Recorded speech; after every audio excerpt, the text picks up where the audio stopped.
It's time for Outdoors Bound with George and Olaf, sponsored by Lynchburg Arms and Indoor Shooting Range. Outdoors Bound this morning, and after the week that we've had, it would be no surprise if you're getting a little tired of all the cold, the snow, and the ice. Yeah, very tired of it. However, it may be just what we need and even more of it to help an iconic sport fish species vital to the economy of every East Coast state to make a comeback. Our George and Olaf has the story. Y'all might hate this, but it just might lead to more of this. What a great day. And if you love striped bass, Virginia's official saltwater state fish, then a little cold and snow just might be worth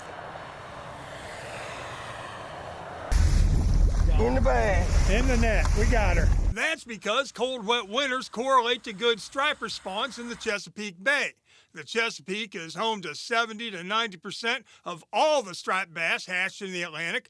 Now, the past 7 winters have been milder than normal. The past 7 striper spawns have been dismal. So what's the long-range outlook for this winter? Let's ask Good Day Virginia meteorologist Kara Thompson. Hey, if we need the colder and weather conditions, at least the temperature's definitely going to be in our favor. Just going to have to watch out for the wetter part to see if we do see more of that rain or snow anytime soon. So you might ask why colder and wetter are better for striped bass. It comes down to timing and food. Baby stripers eat tiny animals called zooplankton. But warm winters can mean warmer water, and that can mean an early zooplankton hatch. By the time the baby stripers hatch in April, all of their food's gone, either dead or drifted down the bay. There's thinking that the timing between when the fish actually release their eggs and spawn and their food sources is somewhat of a mixed match now, and therefore not a lot of those small fish are surviving. Get her in the net. Bad spawns mean fewer striped bass, and that could have devastating consequences for Atlantic coast economies, Virginia's included. The fish has a multi-billion-dollar impact. Striped bass are one of the most iconic saltwater game fish species along the Atlantic seaboard, really from North Carolina all the way up to Maine. These fish provide a wealth of recreational opportunity for millions of anglers.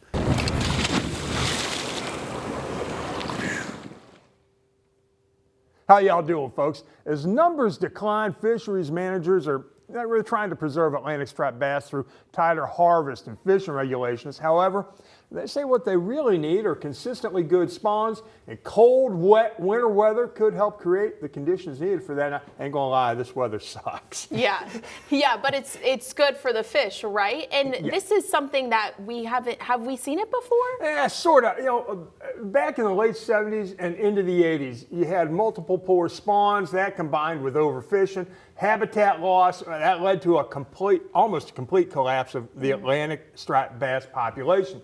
Got so bad that all fishing for striped bass was banned at various times in the Chesapeake Bay, in Virginia and Maryland, and then Delaware banned it on the Atlantic coast for a while too. Now that allowed the fish to make a comeback.